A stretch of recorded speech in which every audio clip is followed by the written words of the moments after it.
நம்ம வந்து A class, B கிளாஸ்ன்னு வச்சிருக்கோம் இல்லைங்களா? இந்த ஏ கிளாஸ் யாருக்கு குடுக்குறாங்கன்னா, அந்த விதிகளின்படி இன்கம் டாக்ஸ் அசஸ்ஸியா இருக்கணும். அல்லது ஹையர் மோட் ஆஃப் லிவிங் இது ஸ்டேட்டஸ் இருக்கணும் அப்படின்னு சொல்றாங்க. அப்படி இருக்கும்போது, அவங்க இன்கம் டாக்ஸ் இது பண்ணும்போது அவங்கள ஏ கிளாஸ்க்கு கொண்டு வரோம். ஏ கிளாஸ்க்கு கொண்டு வந்தாச்சுன்னா, என்னென்ன ஃபெசிலிட்டீஸ் இருக்குன்னா பார்த்தீங்கன்னா, அவங்களே தே கேன் ஃபர்னிஷ் தெயர் செல்லுன்னு இருக்கு. அப்படின்னா என்ன அர்த்தங்க? அவங்க வந்து அவங்களோட சொந்த செலவுல அந்த இடத்துக்கு உள்ள நாற்காலி, பெஞ்ச் இது பெட்டு கிட்டு எல்லாமே கொண்டு வந்து போட்டுக்கலான்னு இருக்குது.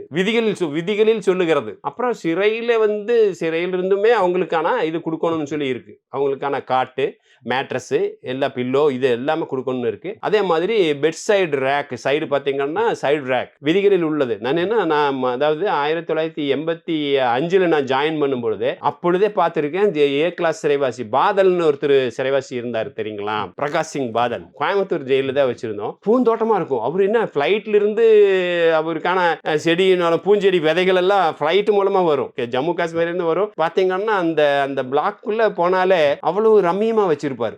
பட் மத்த சிறைவாசி மாதிரி அவரு ரொம்ப இதெல்லாம் கிடையாது. வெரி டொசைல் நல்ல ஒரு டீசென்ட்டான ஒரு அரசியல் காரணத்துக்காகவோ வேற ஏதோ ஒருக்காக அவர வந்து அங்க கோவை மத்திய சிறையில வச்சிருந்தாங்க.